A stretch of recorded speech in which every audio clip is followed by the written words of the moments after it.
Amén. Gracias por acompañarme en esta oración.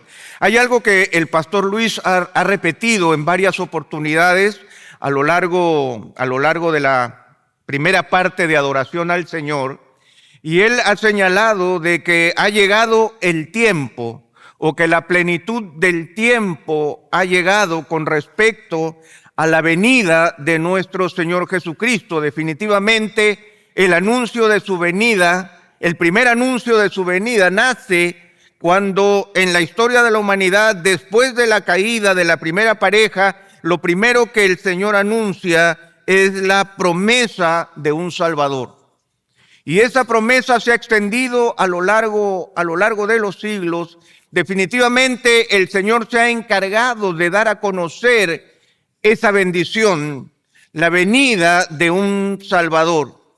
De tal manera que aún, como nosotros sabemos, aún 700 años antes de que Jesucristo viniera, ya Isaías estaba anunciando con claridad meridiana la llegada del Salvador. Sin embargo, cuando llegó la plenitud del tiempo, es evidente, y la historia bíblica lo demuestra, que nadie estaba preparado para esa llegada.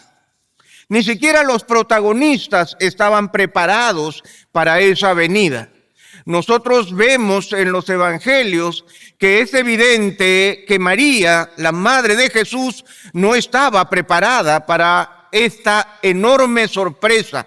Es evidente que ella dijo: ¿qué cosa? ¿Que me estás ofreciendo qué? ¿Que yo voy a hacer qué? Y lo mismo sucede con José. Si nosotros vemos la historia también nos demuestra que José no estaba apercibido de esto maravilloso que iba a suceder. Y él también tuvo que decir: ¿qué cosa? ¿Que va a pasar qué? ¿Que va a suceder qué? ¿Que cómo? ¿Que cuándo? Porque la realidad es que aunque el tiempo de su venida se había cumplido y la plenitud del tiempo había llegado, todavía el misterio maravilloso de la encarnación de nuestro Señor Jesucristo es algo para lo cual la humanidad no estaba preparada y sigue sin estar preparada. Y aunque para nosotros en nuestros días el recuerdo del nacimiento de nuestro Señor Jesucristo en este tiempo, celebrado de manera particular en un día, sigue siendo un tiempo difícil para nosotros. Porque ustedes saben cómo son estos días. ¿Cómo anda la agenda, queridos hermanos? ¿Cómo anda la agenda? ¿Cómo andan las carreras de un lugar a otro? Ayer alguien me decía que no hay nada en los supermercados, que la gente se volvió loca, que ya se lo llevaron todo, que toda la gente está en el mall, que toda la gente anda corriendo. Todos andamos celebrando angelitos. Angelito por aquí, angelito por allá, comprando aquí, comprando allá, de tal manera que al igual que en cualquier otro tiempo, nuestra mente sigue embotada y aunque nosotros estamos al tanto de lo que está pasando, sin embargo, por alguna razón que la sabemos muy bien, el príncipe de este mundo no nos deja celebrar como debemos. Y esa es una realidad que no podemos negar y de la cual todos nosotros participamos. Sin embargo, cuando nosotros abrimos la Escritura y descubrimos el Evangelio, nos damos cuenta que el Evangelio justamente presenta estas paradojas a las cuales nosotros estamos percibiendo en nuestra propia vida. Y yo quisiera presentarles en esta mañana 4 paradojas que tienen que ver con la venida de nuestro Señor Jesucristo. Cuatro misterios que forman parte de la realidad a la cual nosotros nos enfrentamos, y son 4 misterios que el Señor nos permite develar a través de su palabra. Yo quisiera que, en primer lugar, me muestren las Biblias físicas, por favor. Biblias físicas. Cada vez somos más y los otros son cada vez menos. Así que vamos bien, vamos bien. Así que yo quisiera que me acompañen a abrir la Biblia en el Evangelio de Juan. El Evangelio de Juan. En el primer capítulo del Evangelio de Juan. Muchas veces cuando nosotros conocemos a una persona interesada en el cristianismo por primera vez, siempre le hacemos una recomendación. Le recomendamos que lean un evangelio, pero nunca les recomendamos Juan. ¿Qué le recomendamos? Tiene que leer Marcos, ¿verdad? Marcos no, Lucas, Mateo, Juan. Muy bien. Entonces, cuando nosotros recomendamos un evangelio, lo primero que nosotros hacemos es descubrir que el evangelio son buenas noticias. Pero que estas buenas noticias empiezan presentándonos y develándonos el gran misterio de la humanidad, el gran misterio de esta venida, las cosas que nosotros tenemos que clarificar con exactitud con respecto a quién es nuestro Señor. Y justamente en este prólogo del Evangelio de Juan, antes de que Juan empiece a desarrollar la historia de la presencia de la vida de Jesús en medio nuestro, él nos presenta una introducción que es bastante misteriosa. Una introducción que tiene la intención de mostrarnos justamente la paradoja de la venida del Señor. ¿Cuál es el misterio de la venida del Señor que hace que a lo largo de todas las épocas haya sido imposible poder descubrir con claridad quién es el que venía? ¿Quién era el Señor que se acercaba a nosotros? Así que vamos a leer del verso 1 en adelante y vamos a tratar de establecer estas paradojas que el Señor presenta de tal manera que nosotros podamos descubrir la identidad de nuestro Señor Jesucristo con claridad y podamos también descubrir cómo es que el Señor se ha manifestado. En primer lugar, vamos a leer los primeros 4 versículos de Juan capítulo 1. Así que pongamos nuestros ojos en nuestra Biblia en los primeros 4 versículos del capítulo 1. Dice así la palabra del Señor. En el principio ya existía el Verbo, y el Verbo estaba con Dios, y el Verbo era Dios. Él estaba en el principio con Dios. Todas las cosas por Él, todas las cosas fueron hechas por medio de Él, y sin Él nada de lo que ha sido hecho fue hecho. En Él estaba la vida, y la vida era la luz de los hombres. Veamos el verso 5 también. La luz brilla en las tinieblas, y las tinieblas no la comprendieron. Aquí nos encontramos y Juan nos presenta de manera inicial la primera paradoja con la que nosotros nos enfrentamos cuando hablamos de nuestro Señor Jesucristo. La primera pregunta que nosotros hacemos es con respecto a la identidad de Jesús. ¿Quién es este Jesús que ha venido a nosotros?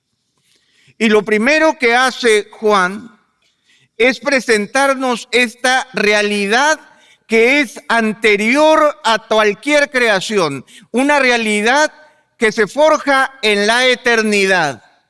Y él presenta la identidad de nuestro Señor Jesucristo no como un bebé que nace en Belén, en un pesebre, en un lugar donde no debería nacer, sino que nos presenta a Jesús en toda su realidad eterna y su divinidad perfecta.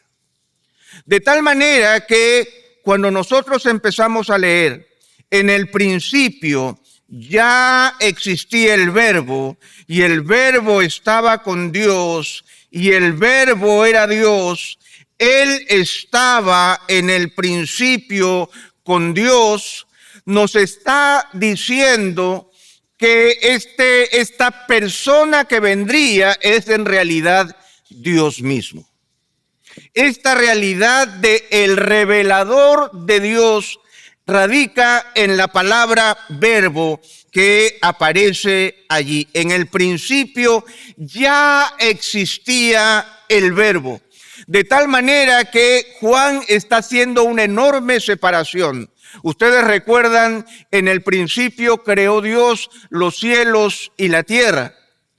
Sin embargo, cuando habla del verbo, el revelador de Dios dice, en el principio ya existía el verbo. De tal manera que Él es anterior a cualquier creación. Él es Dios mismo. Y no solamente nos presenta esa realidad, sino que nos dice, y el verbo estaba con Dios, y el verbo era Dios. Él estaba en el principio con Dios. Estas tres afirmaciones unidas, una detrás de la otra, lo que intentan es asegurar una sola verdad afirmada de manera triple.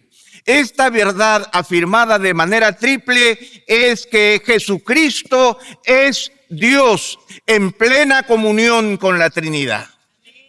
Esa es nuestra primera afirmación, es nuestra primera paradoja. Nuestra primera paradoja es que ese niño que nace en Belén no es que va a ser un gran profeta, no es que se va a convertir en un gran maestro, no es que las circunstancias lo llevaron a la muerte, no es simplemente que son sus palabras hermosas, no es solamente que vino a predicar amor, no es solamente que es un personaje excepcional en la historia. El gran misterio para nosotros es que Jesucristo es Dios.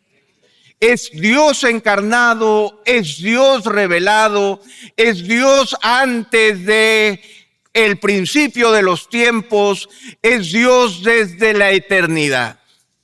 Pero eso nos crea un gran conflicto. El gran conflicto que nos crea es que nuestra religión, el cristianismo, se sostiene en la verdad de que nosotros debemos rendirnos en adoración ante ese Dios hecho hombre. Que no existe otra posibilidad para nosotros más que reverenciarlo porque Él es el creador de todas las cosas. Y eso es justamente lo que Él afirma en el verso 3. En el verso 3 dice, todas las cosas fueron hechas por medio de Él, y sin Él nada de lo que ha sido hecho fue hecho. De tal manera que esta idea amplia indica que todas las cosas, en el griego es la palabra panta, y es una referencia universal. La referencia universal es que todos nosotros y todo lo creado descansa en la palma de la mano de nuestro Señor. Todas las cosas fueron hechas por medio de Él y sin Él nada de lo que ha sido hecho fue hecho. Si ustedes se dan cuenta, nuevamente el apóstol Juan no se queda con una sola frase. Él necesita decir dos frases que dicen exactamente lo mismo, porque lo que intenta es reforzar la idea de que si tú estás aquí es porque Dios te ha hecho y es Jesucristo tu Señor. No hay otra realidad. Jesucristo no vino a ganar adeptos. Ojo, nosotros somos sus criaturas. Jesucristo no vino a señorearse sobre el mundo buscando un orden diferente para poder gobernar en paz y en justicia. Jesucristo vino a reclamar lo que le pertenece, porque nosotros estábamos en rebeldía.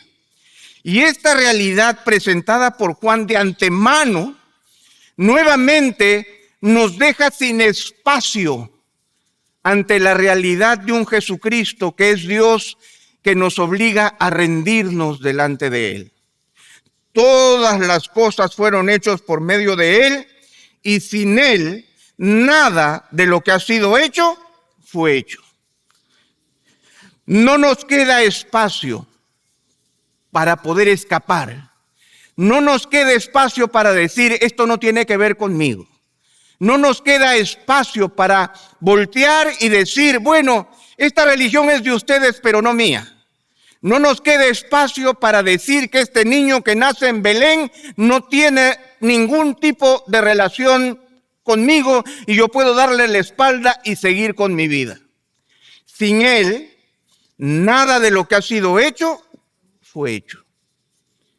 Pero él continúa, Juan continúa con su afirmación y él dice, en él estaba la vida y la vida era la luz de los hombres.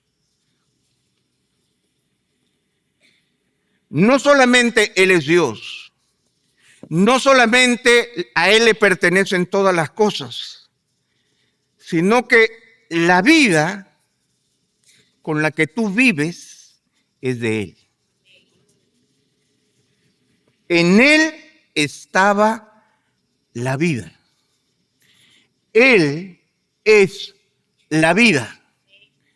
De tal manera que esa vida era la luz de los hombres.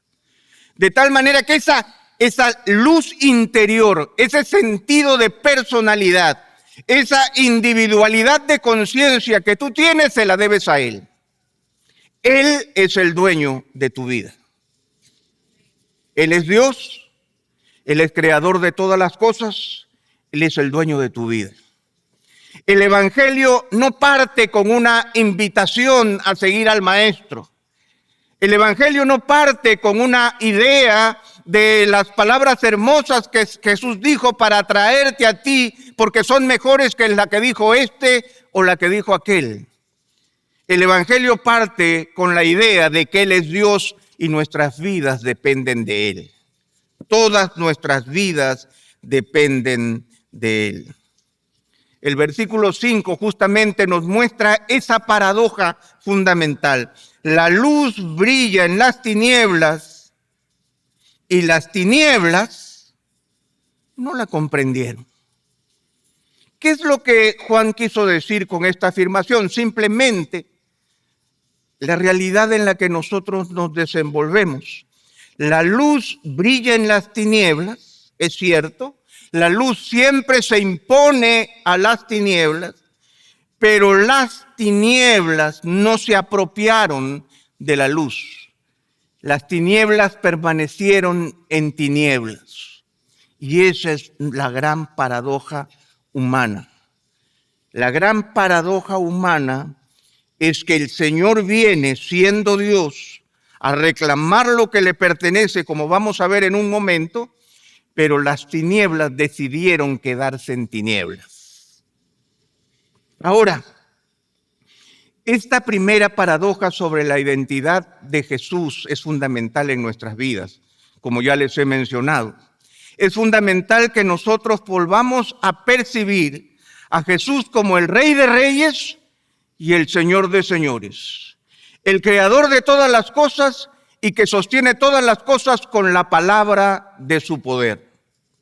Pero al mismo tiempo, nosotros vemos a partir del verso 6 al verso 8, acompáñenme entonces con esta segunda paradoja. Vino al mundo un hombre enviado por Dios, cuyo nombre era Juan. Este vino como testigo para testificar de la luz, a fin de que todos creyeran por medio de él. No era él la luz, sino que vino para dar testimonio de la luz. Ya nosotros hemos develado la identidad de Cristo. Pero en segundo lugar, Juan nos presenta de manera particular la identidad del testigo del Señor, el testigo humano del Señor, nosotros como testigos del Señor. Vino al mundo un hombre enviado por Dios cuyo nombre era Juan. Este vino como testigo. ¿Testigo para qué? Para testificar de la luz a fin de que todos creyeran por medio de él. No era la luz, sino que vino para dar testimonio de la luz. Los que conocemos la Escritura sabemos cuál fue el llamado de Juan. El llamado de Juan fue un llamado al arrepentimiento. Enderecen las sendas, enderecen el camino del Señor, porque el reino de los cielos se ha acercado. Definitivamente en su tiempo dice que multitudes iban al Jordán para ser bautizados, arrepintiéndose de sus pecados en la expectativa del Mesías que vendría. Él vino como testigo. Él no era el Mesías. Este vino como testigo para testificar de la luz, a fin de que todos creyeran por medio de él. Él no era la luz, sino que vino para dar testimonio de la luz. Sin embargo, los que conocemos la historia sabemos muy bien que esas multitudes que se acercaron al Señor en ese momento fueron los que finalmente crucificaron a Jesús. Fueron los que finalmente pidieron que el Señor sea crucificado. De tal manera que nosotros nos encontramos con una segunda paradoja. La segunda paradoja es que en medio de nuestro testimonio de la luz, nosotros reconocemos que también para nosotros la venida del Señor es un misterio. También para nosotros la venida del Señor es algo que nosotros no podemos manejar por nosotros mismos. Recordemos que cuando Juan estuvo preso, él mandó a sus discípulos a visitar a Jesús para preguntar ¿qué? ¿Ustedes recuerdan? Para preguntarle, oye, ¿eres tú o esperaremos otro? Porque Juan era también humano y Juan era también imperfecto.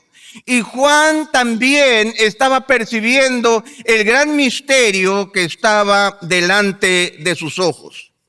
Si ustedes van, por ejemplo, a un par de capítulos después, si me acompañan a Juan capítulo 3, el verso 19, y no estaré en las pantallas para que justamente lo busquen en su Biblia, esa es una trampita mía. Juan capítulo 3, el verso 19, dice, y este es el juicio, que la luz vino al mundo y los hombres amaron más las tinieblas que la luz, pues sus acciones eran malas. Esa es la realidad a la que se enfrenta Juan y es la realidad también de su propio corazón. De tal manera que lo que hace el apóstol Juan en este caso es mostrarnos una enorme contradicción. ¿Cuál es esa enorme contradicción? La enorme contradicción que existe entre Jesucristo, Dios, creador de todas las cosas, quien es el dueño de todo, quien es Señor de nuestras vidas y que nuestras vidas dependen de Él, y la imperfección de los mensajeros. Porque aún los mensajeros somos imperfectos, porque aún los mensajeros no somos capaces de testificar como deberíamos de aquel Señor que ha venido. Entonces, continuamos con nuestra lectura y a partir del verso 9 hasta el verso 11 nos encontramos con otra paradoja. Dice, existía la luz verdadera que al venir al mundo alumbra a todo hombre. Él estaba en el mundo y el mundo fue hecho por medio de él y el mundo no lo conoció. A lo suyo vino y los suyos no lo recibieron. Aquí viene entonces la tercera paradoja. La tercera paradoja tiene que ver justamente con nuestra rebeldía personal como humanidad. Con nuestra rebeldía como humanidad ante el Señor que ha venido, ante el Dios que se hace presente en medio nuestro. existía la luz verdadera, que al venir al mundo alumbra a todo hombre. De tal manera que el Jesucristo revelado no se oculta, sino que se manifiesta en toda su plenitud. Se manifiesta con sus palabras, se manifiesta con sus actos, alumbra a todo hombre. La vida imparte vida y promete vida y vida en abundancia. Sin embargo, el verso 10 dice: Él estaba en el mundo y el mundo fue hecho por medio de Él y el mundo no lo conoció. Este es el gran drama en el cual todos nosotros estamos involucrados. Este es el gran drama del Dios que viene y nosotros le damos la espalda. Él estaba en el mundo fue hecho por medio de Él y el mundo no lo conoció. A los suyos vino y los suyos no le recibieron. Ahora, aquí viene algo que todos nosotros tenemos que reconocer, que es el carácter universal de nuestro rechazo al Salvador. Así como ninguno de nosotros puede escaparse de la vida que Él nos da, este pasaje universaliza el rechazo al decir que Él estaba en el mundo y todo el mundo no lo conoció. A lo suyo vino y los suyos no le recibieron. Aquellos que le pertenecían no le recibieron. De tal manera que esa es nuestra realidad presente. Esa es nuestra realidad constante. Eso es aquello con lo que nosotros permanentemente nos estamos enfrentando delante del Señor. De tal manera que hasta el momento podemos hablar de estas tres paradojas. La primera paradoja tiene que ver con la identidad de nuestro Señor. La segunda paradoja tiene que ver con la identidad de los mensajeros. Y la tercera paradoja tiene que ver con nuestra incapacidad de recibir al Salvador. De tal manera que nos encontramos ante una gran dificultad, que es la dificultad real que el Señor vino a satisfacer y vino a arreglar. A partir del verso 12, hay otra paradoja, donde dice: pero a todos los que lo recibieron, les dio el derecho de llegar a ser hijos de Dios. Es decir, los que creen en su nombre. Aparentemente nos encontramos aquí con la solución, ¿verdad? Pero a todos los que lo recibieron, les dio el derecho de llegar a ser hijos de Dios, es decir, los que creen en su nombre. Ahora la pregunta es: ¿quiénes son estos que sí le reciben cuando universalmente nadie le conoce? Si universalmente Él vino a los suyos y los suyos no le recibieron, ¿quiénes son estos que sí lo recibieron? ¿No les parece curioso? Porque inmediatamente yo sé que ustedes se ubican en la película. Acá estoy yo, ¿cierto? A ustedes les encanta esto. Vamos, ¿dónde me ubico yo? Entre los que lo recibieron. Me encanta eso. Nos encanta siempre estar del lado de los buenos, como en las películas, ¿no? Sin embargo, aquí hay una inmensa paradoja. Aquí hay un detalle que no podemos pasar por alto. Aquí Juan está lanzando una tremenda contradicción. Porque dice, a los suyos vino y los suyos no lo recibieron. ¿Quiénes son los que lo recibieron? Los que no son suyos. Pero ¿cómo no van a ser suyos si todos son suyos? Si el mundo fue hecho por Él. Y todo lo que ha sido hecho fue hecho por Él. Y Él vino a los suyos y los suyos no le recibieron. Él vino al mundo y el mundo no le conoció. Por lo tanto, ¿quiénes son estos los que lo recibieron? Señor, ¿quiénes son? Porque no soy yo, tengo que reconocerlo. Porque en la Escritura el apóstol Pablo nos dice con claridad que no hay justo, no hay quien entienda, salvo yo. No hay quien entienda, no hay ni siquiera uno. Todos se desviaron, incluido yo, y todos a una nos hicimos inútiles, dice la palabra. Por lo tanto, ¿dónde es que entra esta realidad de aquellos que le recibieron? Pues si nosotros seguimos la lógica que está señalando el apóstol Juan, tendremos que descubrir que esto solamente puede ser obra de Dios. Que esta recepción particular, que esta recepción única no es de nosotros. No depende de mí ni de ti. No es que tú estabas predispuesto a la religión. No es que a ti de niño te llevaron a la escuela dominical. No es que a ti te encantaba leer las historias bíblicas. No es eso.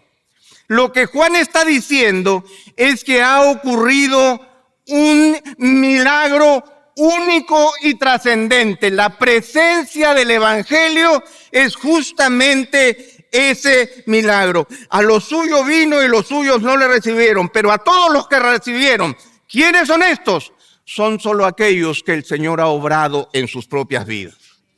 No existe otra explicación. Si nosotros vamos nuevamente, para que no lo miren en otra parte, a Juan capítulo 6,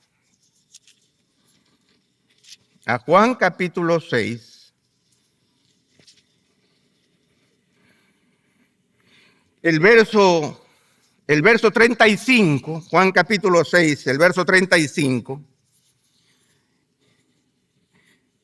Jesús les dijo, yo soy el pan de la vida. El que viene a mí no tendrá hambre, y el que cree en mí nunca tendrá sed. Pero ya les dije que aunque me han visto, ¿qué dice? No creen. Pero Señor, otra vez la contradicción. Yo soy el pan de la vida. El que viene a mí no tendrá hambre. El que cree en mí nunca tendrá sed. Pero ya les dije que aunque me han visto, no creen. Entonces, ¿cómo funciona la realidad del Evangelio? Bueno, miren el verso 37. Todo lo que el Padre me da, vendrá a mí. Y al que viene a mí, de ningún modo lo echaré fuera. Ese es el Evangelio. El Evangelio es que yo no quería, pero el Señor lo hizo posible. Yo era de los suyos que no le recibieron, pero lo he recibido porque el Padre lo ha hecho posible. Y porque Jesús no me ha rechazado. Ese es el Evangelio. El Evangelio son estas grandes paradojas de que Jesucristo no es simplemente un gran profeta, un gran maestro. Él es Dios. De que sus testigos no han sido buenos testigos. De que Él vino al mundo y el mundo no le conoció. Pero a los que le recibieron es por obra del Padre. Por eso es que dice, pero a todos los que le recibieron les dio el derecho de llegar a ser hijos de Dios. Es decir, a los que creen en su nombre. Este acto de creer es un don de Dios. Ustedes recuerdan Efesios 2, 8 y 9. La fe es un don de Dios, es un regalo de Dios, es un despertar en el corazón que solamente puede venir de Él, porque yo estoy esclavizado en mi propia oscuridad. Eso es lo que Juan nos está diciendo. Pero este derecho de llegar a ser hijo de Dios habla de un cambio de corazón, porque no es que Dios me adopta simplemente, no es que simplemente Dios dice, ahora tú eres mi hijo, sino que dice que Dios me da el derecho de llegar a ser. Esto significa que va a haber una transformación profunda en mi corazón, no solamente por una declaración de Dios, sino por una transformación de mi alma. De modo que si alguno está en Cristo, nueva criatura es. Todas las cosas viejas han pasado y aquí todas son hechas nuevas. Pero esta realidad, y aquí viene otra paradoja, Dios mío, cuántas paradojas, otro gran misterio. El hecho de que nosotros somos criaturas de Dios, que el Señor nos da la posibilidad abierta en el corazón por un decreto del Padre de poder creer en Él, pero el que es hijo de Dios, miren, no nace de sangre, dice el verso 13, ni de voluntad de la carne, ni de voluntad de varón, del hombre, sino de Dios.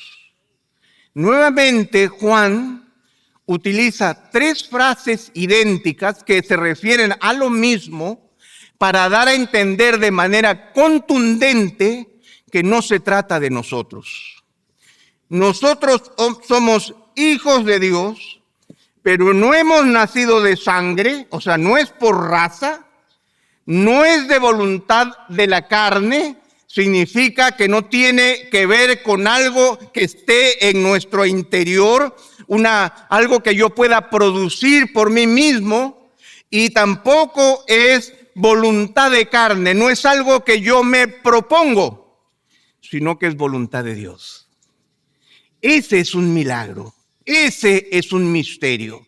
Si hoy día tú te reconoces como hijo de Dios, no es producto de tu historia, es contra tu historia. No es producto de tus anhelos, tus deseos, tus circunstancias, tus momentos. No es nada de eso, es voluntad de Dios. No es carne, no es sangre, no es voluntad humana, sino que es el gran deseo de Dios. De tal manera que nos encontramos ante una enorme encrucijada. Esta es la enorme encrucijada del Evangelio. Pero es la enorme encrucijada del Evangelio que nosotros la encontramos a lo largo de la Escritura, siendo el Señor el que busca. Es el Señor quien llama. Es el Señor quien llamó a sus apóstoles. Es el Señor que hizo bajar a Zaqueo. Es el Señor el que se sentó con la mujer samaritana. Es el Señor que detuvo el carro fúnebre del hijo de la viuda de Naín. Es el Señor el que detuvo a Saulo de Tarso en el camino a Damasco. Es el Señor que estaba preparando al eunuco etíope ahí en el camino desierto, cuando Felipe llega y le dice, ¿entiendes lo que lees? Y él dice, ¿cómo será posible si no hay quien me lo explique? Felipe le predica el Evangelio, pero nosotros nos encontramos con una sorpresa. ¿Qué es lo que sucede en el corazón del eunuco? Cuando ve agua, ustedes se han dado cuenta del detallito. Cuando ve agua, él le dice a Felipe, ¿qué impide que yo sea bautizado? Esto es obra de Dios en el corazón. Es el mismo mensaje del primer discurso de Pedro, ahí en Pentecostés. Cuando Pedro está en lo mejor de su discurso, la multitud le detiene, le dice, varones hermanos, ¿qué haremos? Nuevamente el Señor despertando el corazón. Es lo mismo que sucede con Cornelio. El Señor estaba preparando su corazón para la predicación del Evangelio de Pedro. Y mientras Cornelio estaba siendo preparado, Pedro estaba siendo preparado. Y cuando ellos se encontraron, Pedro se atrevió a decir, ¿por qué causa me han hecho venir? Porque él no conoce el misterio de Dios. Sin embargo, en medio de la predicación de Pedro, dice, y en ese momento descendió el Espíritu Santo y fueron todos llenos. Y Pedro dijo, oh, ellos también son pueblo de Dios. ¿Se dan cuenta de este misterio? Es el misterio de Dios obrando en nuestros corazones por su sola gracia. Es el misterio de la Navidad. El misterio de la Navidad es justamente lo que vemos en estos días, donde el Señor de rojo brilla en todas partes. Ustedes conocen al Señor de rojo, ¿verdad? El Señor de rojo brilla en todas partes, donde todos estamos con la mente embotada, tratando de recordar lo que no podemos recordar, tratando de pedirle al mundo que haga lo que no puede hacer. Pero mientras tanto, el Señor sigue despertando corazones por su sola voluntad. El Señor sigue atrayendo a los que están muertos, no a los que estamos atontados. ¡Ojo! ¡Ojo! Nosotros no estamos atontados espiritualmente, como que necesito 2 cachetaditas para que me despierten a la verdad. La Biblia dice que nosotros estamos muertos en nuestros delitos y pecados. Nosotros necesitamos a alguien que nos resucite. Y el único que me puede resucitar es el Señor Jesucristo. Porque Él es el que resucitó de entre los muertos. Esa es la verdad. Por eso es que terminemos con el verso 14. Porque el verso 14 cierra esta realidad paradójica, misteriosa, única, donde nosotros realmente descubrimos que estamos condenados. Pero luego dice en el verso 14, el Verbo se hizo carne y habitó entre nosotros y vimos su gloria, gloria como del unigénito del Padre, lleno de gracia y verdad. Esta es la realidad del Evangelio. La realidad del Evangelio es que Dios se hizo hombre y puso su carpa en medio nuestro. Y algo trascendente ha sucedido que no había sucedido en toda la historia de la humanidad desde los tiempos del pueblo de Israel. Es que fuimos capaces de ver su gloria. Fuimos capaces de descubrir quién es Él. Gloria como del unigénito del Padre, lleno de gracia y lleno de verdad. Hermanos, en estos días de Navidad, volvamos a repensar esta paradoja para que nuestro corazón esté agradecido. Y para pedirle al Señor que nos conceda el privilegio de compartir el Evangelio. Esta inmensa realidad de que Jesucristo no está buscando adeptos. Jesucristo es Dios, dueño de todas las cosas y dueño de nuestras vidas. Que reconozcamos en nuestro propio corazón que nunca podremos ser testigos completamente fidedignos, que siempre tenderemos, como Juan, como le pasó también a Juan, de hacernos las mismas preguntas. ¿Eres tú o tendremos que esperar a otro? Que recordemos que no estamos buscando simplemente a aquellos que parece que tienen cierta intención religiosa. No, estamos buscando a los Saulos de Tarso que van camino a Damasco para destruir el cristianismo. Estamos buscando a los eunucos etíopes a los cuales el Señor ya le está hablando. Estamos buscando a los Cornelios, a los cuales el Señor mismo ya está tocando corazones. Nosotros no convertimos a nadie. El Señor es el que nos convierte. Por eso es que nosotros tenemos que empezar a hablar de una manera distinta. A veces nosotros decimos, yo me convertí. ¿Y cuándo? ¿En qué te convertiste? No, el Señor me convirtió. El Señor transformó mi corazón. El Señor abrió mis ojos a una realidad que me era completamente desconocida. El Señor suavizó mi corazón para que yo pudiera amarle. El Señor abrió mis ojos para que yo descubriera la realidad de mi pecado y me arrepintiera de todo corazón, no delante de un profeta, sino del Dios creador del cielo y la tierra. Eso es lo que Dios ha hecho en nosotros. Y nosotros vemos a Jesús presente ahora, lleno de gracia y de verdad. Lleno de misericordia. Por supuesto, lleno de amor por nosotros, pero esa gracia redunda en verdad, en la capacidad de decirnos realmente quiénes somos y dónde estamos. Y lo que Juan ha hecho es justamente presentarnos la realidad de dónde estamos, de quiénes somos, pero sobre todas las cosas, de quién es nuestro Señor. Hermanos, en estos días nos toca nuevamente vivir la paradoja de estas fiestas, pero que en estas fiestas nosotros dejemos ya el misterio y podamos reconocer que Jesucristo es Dios, podamos reconocer que nosotros dependemos completamente de Él, que nosotros podamos reconocer que aunque somos testigos, queremos testificar de ese Dios, pero queremos testificar de ese Dios ante aquellos que el Señor ya está tocando. Queremos reconocer que nosotros formábamos parte de esa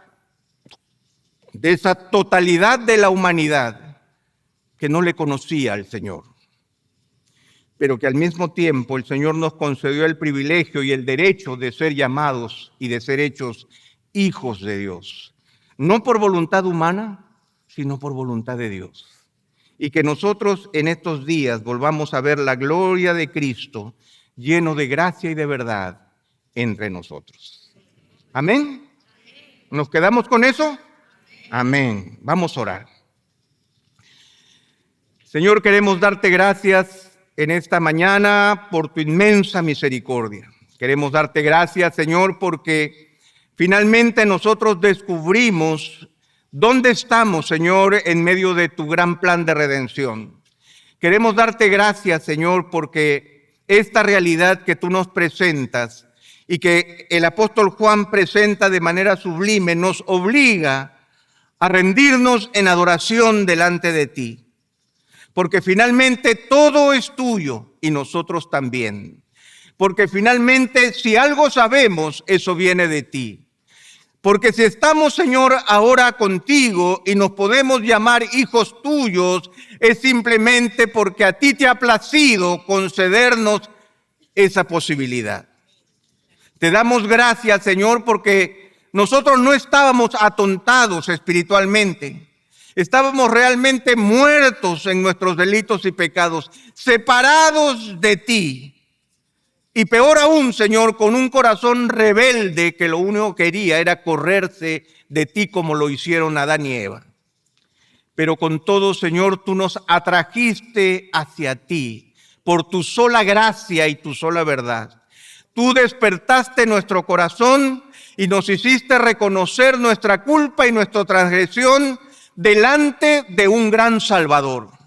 Gracias, Señor, porque ahora entiendo por qué Jesús es mi Salvador. Jesús es mi Salvador porque yo no tenía ninguna posibilidad de salvarme por mí mismo. No podía colaborar en mi salvación. No podía hacer nada por mi salvación. Yo estaba, Señor, muerto en el fondo del mar, pero tú me rescataste y me diste la vida que solamente tú podías darme. Gracias, Señor. Ahora, Señor, yo te pido que en estos tiempos de celebración podamos, Señor, juntos alzar nuestros ojos y poder reconocer al Dios Todopoderoso, quien se humilló a sí mismo hasta la muerte y muerte de cruz para darnos la vida que no merecíamos. Gracias, Señor. Gracias por Jesucristo, nuestro Salvador. Amén. Amén. Dios les bendiga, hermanos. Feliz Navidad. Gracias por acceder a este recurso. Espero que haya sido de gran bendición para tu vida. Te sugiero que te suscribas a este canal de forma que tú puedas recibir notificación la próxima vez que hayamos subido un nuevo recurso que pueda servirte de instrucción y bendición.